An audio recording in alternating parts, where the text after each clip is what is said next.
Welcome to Popternative, where we dive into topical discussions from the worlds of pop culture, social media, and sports.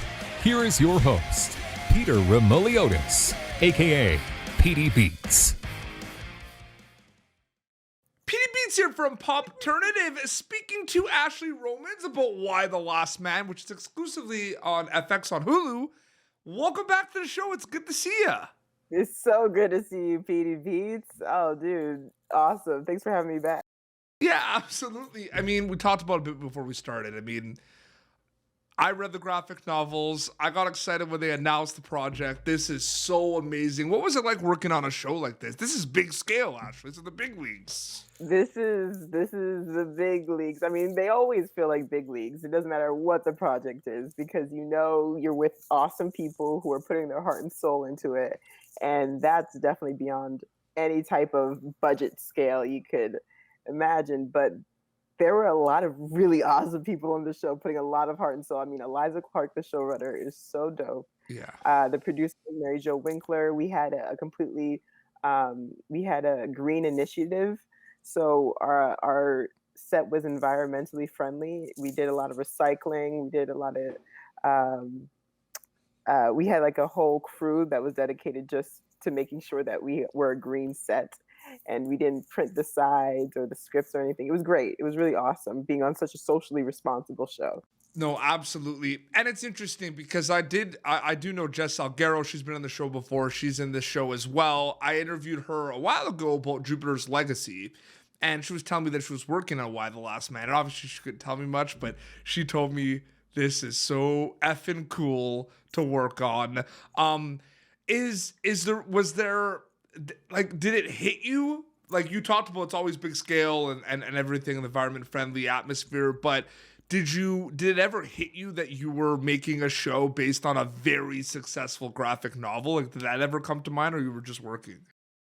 It definitely came to mind a few times. It definitely came to mind for all of us. And it's so cool because the magic never wore off. The whole magic of it never wore off. I mean, I remember being on set and there would be these huge crane shots or this really cool stunt shot. And I remember thinking, wow, this is happening. I mean, the team behind this is really making it. Sometimes it has this comic book feel and sometimes it has a completely grounded real life feel. And so it definitely wasn't lost on us that we were doing something really cool.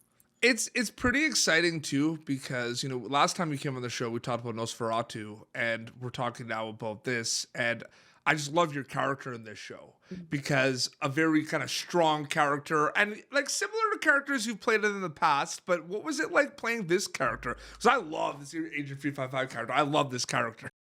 Yeah, it's just such an honor getting to bring this character off the page and also seeing how enthusiastic everybody is about this comic book, this world that we're creating, and also specifically this character. What I love about this character is that she's so full of contradictions, you know? There's so much life to her. Even as a comic book, there was still something so left to be discovered about her all the time, so full of surprises. So it was a lot of fun getting to play this character and getting to work with everybody and creating it more and more with the director and the showrunner. There's a difference between because I feel like maybe you didn't read them before you signed on to the project, but you knew it existed, right? Like Y the Last Man. Actually, I didn't know the show was a thing. I didn't know about the comic books until I got the audition and the initial round of auditions. And I thought, oh, this is a comic book. Let me just look it up. And then I realized, oh, there's a comic book store around the corner. Let me go buy the first issue just so I know what I'm doing for this. And you did. It was just like, and I read the whole. I mean, the audition was due on a Monday. I got the audition on a Thursday, and between Friday, Saturday, and Sunday, I read all of the issues. And I didn't even have a callback. I had no expectation of getting a callback. Every actor kind of knows when they submit a self tape. Somebody could watch it. Somebody could not watch it. You could be doing a lot of work and hear nothing back. So I had no expectation of even hearing anything back. I just thought it was a fun read. It's interesting too because Y the Last Man was part of this like crowd. You talked about like the big avid. Like I dabble and I enjoy the comic books, the graphic novels, but there are colleagues of mine that are into it like a lot more than I have. You know what I mean? And if you talk to them, they'll tell you that graphic novels had this kind of consistency of popularity, but Why the Last Man was part of one of these like big crops of comic books when it just became really big. Oh, really? I had no Yeah, idea. so that's an interesting thing. So like at one point when people really started to get into it, the Watchmen days and the Why the Last Man days, like all those started coming out, and they weren't like the traditional like DC and Marvel, right? Yeah. There were like other stuff coming in, right? So it's kind of like that. Does it excite you as an actor, as a storyteller? Because this is what you do for a living. You're a storyteller. You play pretend for a living. Like Yeah. that's I what it do. is. Yeah. That's fun. It excites you that like I'm sure this boom of like adaptations of like comic books to the screen excites you because it provides more opportunities, and there's so many amazing things that they can like there's a catalog of amazing things that they can use to make for TV shows and films. Does that come to mind too, like the excitement that there is also a possibility like, yeah, I could work on some more things, but there's more opportunities to land gigs now because they're adapting more with other things. Like, do you ever think about that at all? Yeah, just as any storyteller, I'm always excited when anyone's creating any new work, whether it's Yeah. based off a comic book or based off a ballet, or especially the most exciting part is the transfer of mediums. Yep. And I mean, if I saw a movie based off a painting, that would be exciting to me. uh, it's all exciting stuff whenever anyone's creating anything that you get to be a part of. Absolutely. Yeah. Why the Last Man? I think the show really hits it out of the park too. With the things I really love about content these days is the bending of genres. Like you're watching something, and you're not sure what you're watching, Hmm. and you're just nodding your head because you know what I'm saying. Like this is a genre bending show. This show has everything. This show can make you scared. This show can make you go wow. This show could be like, oh, you know what I mean? It's got it's got a cool monkey in it. You know Yeah. what I mean? Like no, I'm just saying like.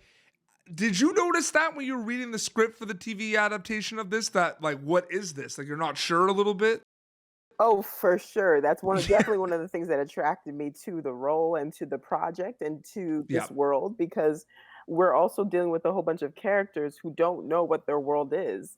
And in Yes. real life, in real natural truth, everything, life is a mixture of genres. I remember, especially when we were in the COVID pandemic, when we were all quarantining, Mhm. it felt like an apocalypse one second when you go to the grocery store, and then you would see funny Yeah. memes and you were laughing from one second and crying to the next. And that's what the show aims to do, really replicate how true life is to that, and how life has no genre. And also the And show's yeah, about escaping the binary on top of that. So it's never going to be just a huge. comedy or a drama. It's going to be a lot of stuff. And yeah, and I feel like last time we spoke, it was like the peak of the pandemic when we spoke last time. We're like, Yeah. we were like really like locked. I can't believe that I was on it was in this exact spot a year ago speaking to you. Was it like a year ago? Like, did we talk? Was it last September? Was it I think last it was fall? July of last year. Okay. Yeah. That makes sense. There was yeah. And I feel like July and August, the amount of like that was like the start of like all the shows coming out because of the pandemic. Yeah. Like there was a lot of stuff It coming was out. a strange time. Obviously a question like I'm sure you've done some press for this already through like FX on Hulu and everything. I mean, a question you're probably asked a lot. I'm gonna ask it. I always like asking things that you're not Sure. asked all the time, but I gotta ask this. You know what I Okay. mean? What was it like working with Diane Lane? Oh man, I get so excited to answer this question. I say before, it's gonna be the same answer I give all the time. Diane Lane is as beautiful as she is kind, as she is talented, as she is generous. Yeah. She is a fantastic number one, and it was. I mean, it was such a joy to work with her, especially in our scenes together, and also discover our characters Yep. and our characters' relationship to each other. Everybody on that, I mean, there is not a bad egg in that bunch. They're all It's an fantastic. amazing cast. And it's an ensemble cast in a lot of ways too. There's a lot of characters. Did you notice that at one point too? That like the ensemble cast is like kind of like the norm now. Like it Oh, kind for of seems to sure. be like the norm. Like they're like And I think too, it's also the nature of just this show, right? You're talking yeah. about a whole lot of people trying to rediscover themselves and their identity in this world. You can't really tell it with one lead, whatever. No, Yeah. absolutely. Have you thought about takeaways in terms of like what you hope you get out of it when they watch this show? Like when they watch Why the Last Man, have you thought about that yet? I mean, it's fresh, it's out right now, but like what are you hoping to get out of it when people get to watch Why the Last Man, Ashley? Yeah, I guess I really hope people laugh. Yep. I really hope people see themselves in the characters. Genre bending. In the genre Laughing. bending. Yeah, you're gonna laugh. Laughing. Yeah. You're gonna laugh. You're gonna cry. You're gonna think. And I really hope people realize that these systems of oppression or these systems of habit that we have. I hope people start having the conversations around who the world is telling them to be and who they want to be. Yep. And yeah, nice light stuff. Nice light Absolutely. watch. Well, when they watch the trailer, I mean, you say nice light stuff, and when they watch, I mean, the trailer doesn't waste any time. Like you see the trailer, you're like, oh my goodness, like what is happening right now? Oh yeah, we're not taking any prisoners. We're going right into it. I feel like there's a good balance of content now that is a combination of like the slow burn, because sometimes you need the slow burn. Sometimes you want the slow burn in terms of the story and the character development and everything. But then there's a lot of shows that just like, I sort of like, they don't waste time. No. Like they just like, you're thrown in. Right.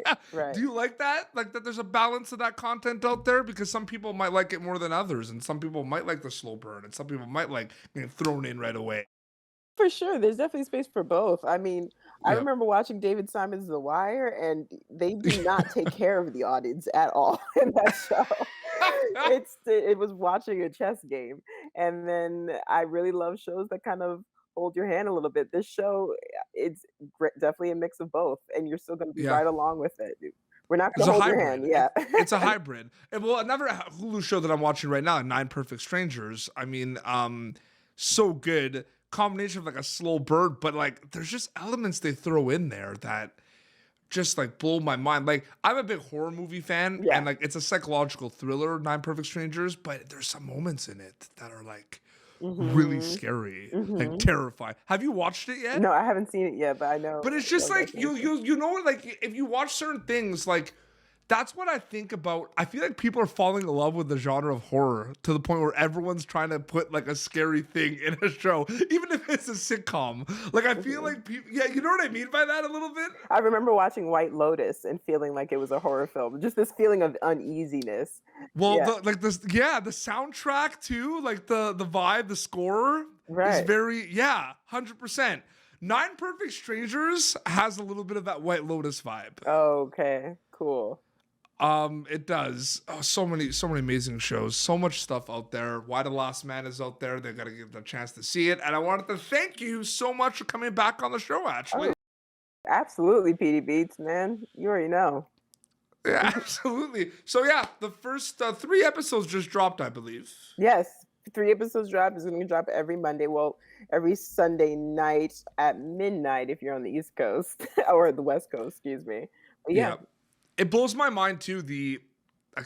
Just like how global content is. Like I've seen already some stuff that you've been tagged in, and like some things the cast is tagged in, like from people like all around the world. Like it's so cool. Like that's all we can say. Like So cool. I mean, people were tagging me in things in Portuguese, and I was just, Yeah. I want to learn Portuguese. I see what you're saying. you know what I'm coming from, right? Like I saw like some stuff too. Like Jess too was like tagged in like all over the world. It was just like it's so And you cool. know It just hit up.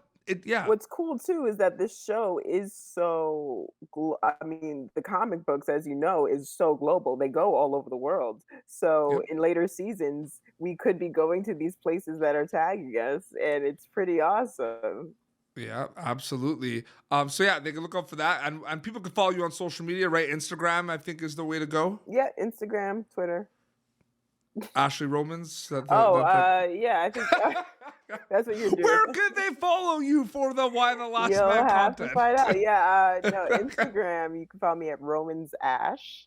And then I think on Twitter, I'm Romans_Ash. Mhm. Follow at your own risk. I thought you were gonna be cool and be like, Google my name, and it'll come up. Because that I'm not gonna say anything, but that has happened before. Right. Like, and where can people follow you on social media, keep up to date with everything? Just Google my name and you'll find all the stuff. Like, Yeah, I mean, people- you could do that too. That's a lot easier, I think. Absolutely. Well, this has been Popternative, youtube.com/Popternative previous episodes. Until next time, you will be able to check out Ashley Romans in Why the Last Man, which is on FX on Hulu. Until next time, this is Ashley Romans and PD Beats signing off. Thank you for tuning in to Popternative. Make sure to check out our past episodes of Popternative on YouTube. Be sure to like Popternative on Facebook and follow us on Twitter. This has been an Autograph Communications production.